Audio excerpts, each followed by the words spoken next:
Hi, ಎಲ್ಲರಿಗೂ ನನ್ನ ಚಾನಲ್ಗೆ ಸುಸ್ವಾಗತ.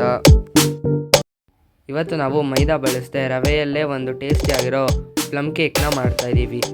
ಇದಕ್ಕೆ ಏನೇನು ಇಂಗ್ರೀಡಿಯೆಂಟ್ಸ್ ಬೇಕು ನೋಡ್ಕೊಂಡು ಬರೋಣ. ಮೊದಲನೇದಾಗಿ ನಾನಿಲ್ಲಿ 1 ಕಪ್ ಚಿರೋಟಿ ರವೆಯನ್ನು ತೊಗೋತಾ ಇದ್ದೀನಿ, 3/4 ಕಪ್ ಸಕ್ಕರೆಯನ್ನು ತೊಗೋತಾ ಇದ್ದೀವಿ, 1/4 ಕಪ್ ಎಣ್ಣೆ, 3/4 ಕಪ್ ಹಾಲು, 1 ಇಂಚ್ ಚಕ್ಕೆ, 4 ಲವಂಗ, 2 ಏಲಕ್ಕಿನ ಪುಡಿ ಮಾಡಿಟ್ಕೊಂಡಿದ್ದೀನಿ, 3 spoon milk powder, 1 spoon vanilla, 1 spoon baking powder ಮತ್ತು 1/4 ಸ್ಪೂನು ಬೇಕಿಂಗ್ ಸೋಡಾನ ಹಾಕೋತಾ ಇದ್ದೀನಿ. ಆರೆಂಜ್ ಜ್ಯೂಸಲ್ಲಿ ಡ್ರೈ ಫ್ರೂಟ್ಸ್ನ, ಡ್ರೈ ನಟ್ಸ್ನ, ಟೂಟಿ ಫ್ರೂಟಿನ ಮತ್ತು ಚೆರ್ರಿನ 8 ಅವರ್ಸ್ಗೆ ನೆನೆಸಿಡಬೇಕು. ನಮ್ಮ ಕೇಕಲ್ಲಿ ಇದೇ ಮೇಯ್ನ್ ಇಂಗ್ರೀಡಿಯೆಂಟು. ಬನ್ನಿ ಈಗ ಕೇಕ್ ಹೆಂಗೆ ಮಾಡೋದು ನೋಡೋಣ. ನಾವು ಫಸ್ಟು ಕೇಕ್ಗೆ ಕ್ಯಾರಮೆಲ್ ರೆಡಿ ಮಾಡ್ಕೊಳ್ಳೋಣ. ನಾವು ಇಟ್ಕೊಂಡಿದ್ದು 3/4 ಕಪ್ ಸಕ್ಕರೆನ ಹಾಕ್ಕೊಂಡು ಕರಗಿಸ್ಕೊಳ್ಳೋಣ. ನೀರು ಹಾಕೋಬಾರ್ದು ಇದಕ್ಕೆ. ಇದು ಸ್ವಲ್ಪ ಗಟ್ಟಿ ಆಗ್ತಾ ಇದ್ದಂಗೆ ಇದಕ್ಕೆ ನೀರು ಮಿಕ್ಸ್ ಮಾಡಿಕೊಂಡು ಸಿರಪ್ ಥರ ಮಾಡ್ಕೊಳ್ಳೋಣ. ಗಟ್ಟಿ ಆದಮೇಲೆ ಮಾತ್ರ ನೀರು ಹಾಕೋಬೇಕು, ಅದ್ರ ಮುಂಚೆ ನೀರು ಹಾಕೋಬಾರ್ದು.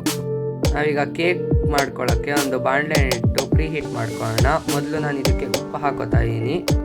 ಬಾಣಲೆನ 15 ಮಿನಿಟ್ಸ್ ಪ್ರೀ ಹೀಟ್ ಮಾಡ್ಕೋಬೇಕು. ನಾನಿಲ್ಲಿ ಒಂದು ತಟ್ಟೆನ ಮುಚ್ಚಾಕ್ತಾಯಿದ್ದೀನಿ, ಬೇಕಂದರೆ ನೀವು ರಿಂಗನ್ನು ಕೂಡ ಇಟ್ಕೋಬೋದು. ತಟ್ಟೆ ಮುಚ್ಚಾಕಿದ್ಮೇಲೆ ಇದನ್ನು ಪ್ರೀ ಹೀಟ್ ಮಾಡ್ಕೊಳ್ಳೋಕ್ಕೆ ಒಂದು ಲಿಡ್ಡನ್ನು ಕ್ಲೋಸ್ ಮಾಡಿಬಿಡೋಣ. ಪ್ರೀ ಹೀಟ್ ಆಗೋವಾಗಲೇ ನಾವು ನಮ್ಮ ಕೇಕ್ ಬ್ಯಾಟರ್ನ ರೆಡಿ ಮಾಡ್ಕೊಳ್ಳೋಣ. ಮೊದಲಿಗೆ ನಾವು 1 ಕಪ್ ರವೆನ ತಗೊಂಡು ಮಿಕ್ಸರಲ್ಲಿ ನುಣ್ಣಗೆ ಪುಡಿ ಮಾಡ್ಕೊಳ್ಳೋಣ. ಅದು ಕೈಗೆ ಅಂಟ್ತಾ ಇದ್ದರೆ ಅದು ಫುಲ್ ಪುಡಿ ಆಗಿದೆ ಅಂತ ಅಷ್ಟು ನಾವು ರುಬ್ಕೋಬೇಕು. ಇದನ್ನು ನೋಡಿ, ಈ ಥರ ನುಣ್ಣಗೆ ಪುಡಿ ಆಗಿರಬೇಕು. ಅದು ಒಂದು ಪಾತ್ರೆ ತೊಗೊಂಡು ಇದಕ್ಕೆ ಚಿಕ್ಕ ಕಪ್ಪಲ್ಲಿ 3/4 ಕಪ್ ಹಾಲು ತೊಗೊಂಡಿದ್ವಲ್ಲ ಅದನ್ನು ಹಾಕೋಣ. 1/4 ಕಪ್ ಎಣ್ಣೆನ ಕೂಡ ಈಗಲೇ ಹಾಕೊಳ್ಳೋಣ. ಈಗ 1 ಟೇಬಲ್ ಸ್ಪೂನ್ ವೆನಿಲಾ ಎಸೆನ್ಸ್ನ ಹಾಕೋಣ.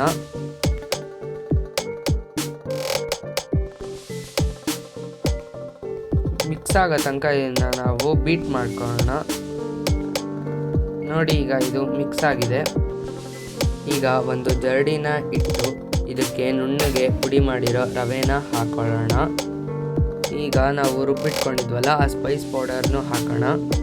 3 ಟೇಬಲ್ ಸ್ಪೂನ್ ಮಿಲ್ಕ್ ಪೌಡರ್ನ ಹಾಕೋಣ, 1 spoon baking powder, 1/4 spoon baking ಸೋಡಾನ ಹಾಕೋಣ.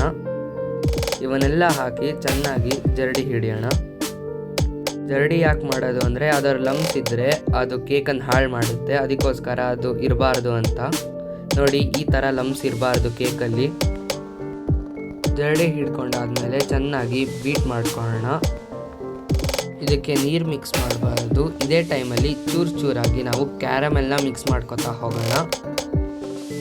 ಸ್ವಲ್ಪನೇ ಕ್ಯಾರಮೆಲ್ನ ಹಾಕ್ಕೊಳ್ಳಿ, ಆಮೇಲೆ ಚೆನ್ನಾಗಿ ಬೀಟ್ ಮಾಡಿ. ಬ್ಯಾಟರಲ್ಲಿ ಯಾವುದೇ ಲಮ್ಸ್ ಇರಬಾರ್ದು, ಆ ಥರ ಚೆನ್ನಾಗಿ ಬೀಟ್ ಮಾಡ್ಕೊಳ್ಳಿ. ಬ್ಯಾಟರು ನೀರಾಗೇ ಇರಲಿ, ಯಾಕಂದರೆ ರವೆ ಆಗಿರೋದ್ರಿಂದ ಸ್ವಲ್ಪ ಹೊತ್ತು ಬಿಟ್ಟಾದಮೇಲೆ ಗಟ್ಟಿ ಆಗ್ತಾ ಹೋಗುತ್ತೆ, ಅದಕ್ಕೋಸ್ಕರ. ನಾವು ಆರೆಂಜ್ ಜ್ಯೂಸಲ್ಲಿ ನೆನೆಸಿಟ್ಕೊಂಡಿದ್ವಲ್ಲ ಡ್ರೈ ಫ್ರೂಟ್ಸ್ನ, ಅದನ್ನು ಹಾಕೊಳ್ಳೋಣ. ಈಗ ಚೆನ್ನಾಗಿ ಬೀಟ್ ಮಾಡಿ. ಡ್ರೈ ಫ್ರೂಟ್ಸ್ ಇಲ್ಲ ಅಂದರೆ ಪ್ಲಮ್ ಕೇಕು ಚೆನ್ನಾಗಿರಲ್ಲ, ಡ್ರೈ ಫ್ರೂಟ್ಸ್ ಹಾಕ್ಕೊಳ್ಳೇಬೇಕು. ನೋಡಿ, ಈ ಕನ್ಸಿಸ್ಟೆನ್ಸಿಗಿದ್ರೆ ಸಾಕು, ಜಾಸ್ತಿ ಬೇಡ. ಈಗ ಬ್ಯಾಟ್ರನ್ನ ಹಾಕೊಳ್ಳೋಕ್ಕೆ ಕೇಕ್ ಟಿನ್ನ ರೆಡಿ ಮಾಡ್ಕೊಳ್ಳೋಣ. ನಾನಿಲ್ಲಿ ಕುಕ್ಕರನ್ನು ತೊಗೊಂಡಿದ್ದೀನಿ. ನಮ್ಮ ಹತ್ರ ಕೇಕ್ ಟಿನ್ ಇಲ್ಲದೇ ಇರೋದ್ರಿಂದ ಕುಕ್ಕರನ್ನು ತೊಗೊಂಡಿದ್ದೀನಿ. ನೀವು ಕೇಕ್ ಟಿನ್ನನ್ನೇ ತೊಗೊಳ್ಳಿ. ಈಗ ಇದಕ್ಕೆ ಎಣ್ಣೆನ ಹಾಕ್ಕೊಂಡು ಚೆನ್ನಾಗಿ ಸ್ಪ್ರೆಡ್ ಮಾಡ್ಕೊತಾ ಇದ್ದೀನಿ.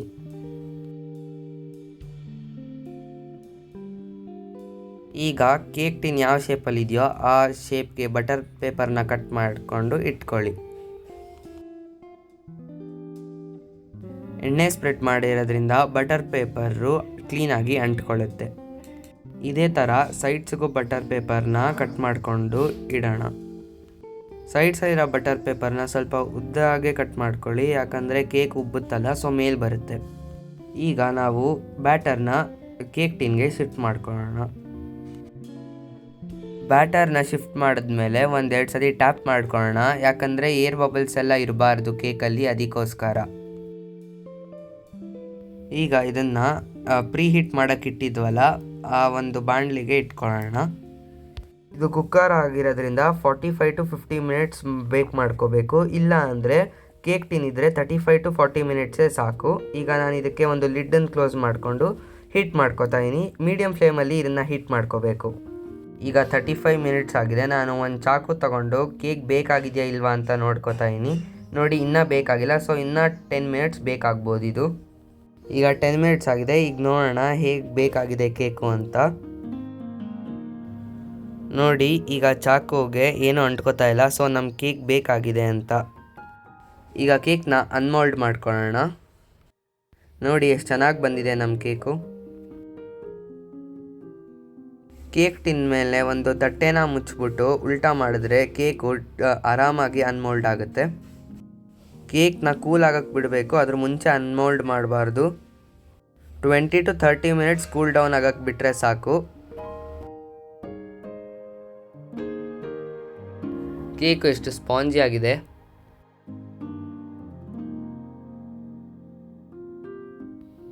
ನಾವು ಈ ಕೇಕ್ಗೆ ಎಗ್ಗು ಹಾಕಿಲ್ಲ ಮತ್ತು ಮೈದಾನು ಕೂಡ ಯೂಸ್ ಮಾಡಿಲ್ಲ. ತುಂಬಾ ಹೆಲ್ತಿ ಕೇಕು. ನಾನು ಈಗ ನನ್ನ ಕೇಕ್ನ ಉಲ್ಟಾ ಮಾಡಿಬಿಟ್ಟು ಡೆಕೋರೇಟ್ ಮಾಡಿದ್ದೀನಿ. ನೋಡಿ ಎಷ್ಟು ಚೆನ್ನಾಗಿ ಕಾಣಿಸ್ತಾ ಇದೆ.